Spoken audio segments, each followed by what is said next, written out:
Hello, writer. We have got to get to work on revising that memoir. So if you're at this video, that means you've already finished your first draft. So high five to you. Good job. I have chocolate on my hand. Just ignore that.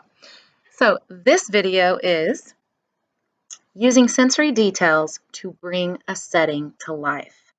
So during this video, you're going to learn really quickly how to use sensory details in one of your descriptions to really bring a part of your story to life that you maybe didn't develop enough.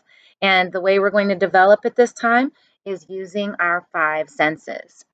So the first thing I'm going to show you is a list of the 5 senses so you can get an idea in your mind. But you remember when we read the memoirs, like War and Funeral.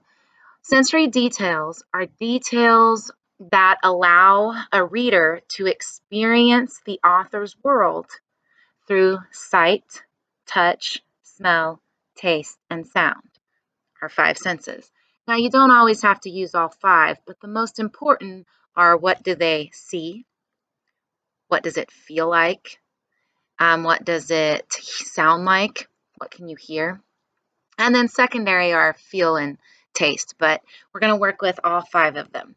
So you're going to get ready to pause the video in just a second. I'm going to put this on the screen, and I want you to pause the video so you can take a really good look at the description of the 5 sentences. The 5 senses. So pause.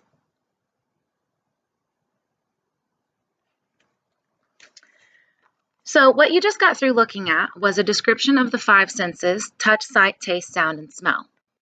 Now what you're going to be preparing for is developing a setting.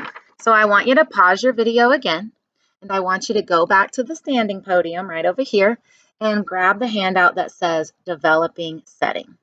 So pause and go do that now.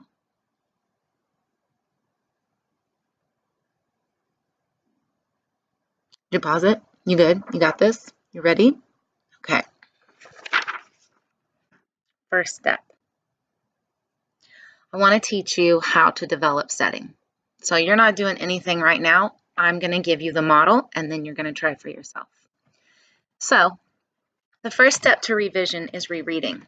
The first thing you should do is reread your memoir rough draft. I've read mine to you, so you are familiar with my shoplifting story that I told you. While I was rereading, I found a spot where I didn't describe the setting like I should have. So I marked it with a star and then put revision number 1. And I'll show you why I did that in just a second. But first, I'm going to read to you what I wrote. So entering through the sliding doors was like landing on a different planet.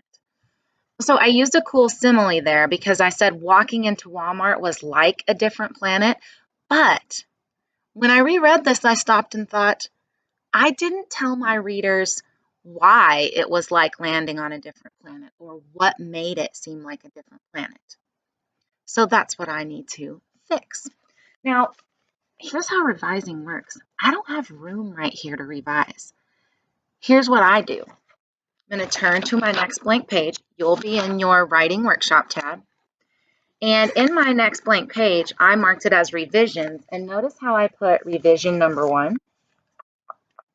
So that when I turn back to this page in my memoir, I will know, ooh, that first revision that I wrote, marked revision 1, goes right here when I'm writing my next draft. It's like insert number 1 here. You with me so far? Okay. So I'm going to show you what we need to do to develop that setting. So to develop a setting, remember you have your handout. Where will your story take place? We've already got that going on in my story. I'm at Walmart. I'm entering the doors. What does that place look like? Well, I said it's like an alien planet, but I really haven't described what they need to see. How does the place sound, feel, and smell? Those are also things I need to think about. And how will your character be affected by the setting? Now, that's going to be easy in this one because I'm the character. It's my story. I'm the main character. I'm telling it. It's a memoir. So here's what I wrote. The fluorescent lights glared off of the newly polished floors, casting bright reflections. That's what I can see. Blinding eager shoppers. Bodies shuffled, bumped, and shoved through the funnel entrance like a herd of poorly dressed cattle being prodded into the chute. I can feel that, and I can see it. I could hear babies crying, toddlers begging, please, Mom, please, and moms shouting. A man beside me quickly blew out his last puff of cigarette before tossing the burnt butt to the floor. I can smell that. I coughed and waved my hands in the air to clear the smoke. He didn't seem to notice. Jerk. So now I've taken that one little scene and I've told my readers now when I walked in through the doors, here's what I could see, hear, smell, and feel. Now, you don't want to do this for every scene, otherwise we'd have a 400-page memoir, but you need to find the scenes in your memoir that you can bring to life. So I'm going to give you a close-up on what I wrote. I misspelled a lot of words, sorry. And because I haven't edited this yet for spelling. So if you misspelled stuff, that's okay. I want you to pause it here so that you can read what I wrote again, just for you, and look at the sensory details. So pause.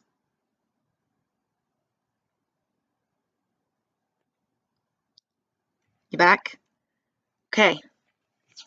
It's your turn. Get into your draft, reread, find the place where you need to bring a setting to life with sensory details, set up your revision page in your writing workshop tab, number it in here. So once you find it, number it, give it the same number on your revision page, and go for it.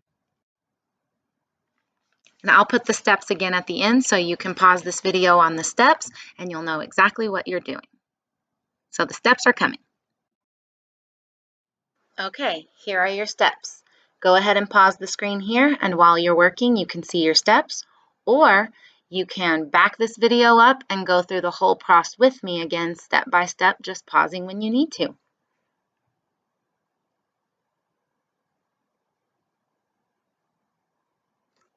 Good job, you. Now that you did that, go get another one and watch another video and revise for something. High five.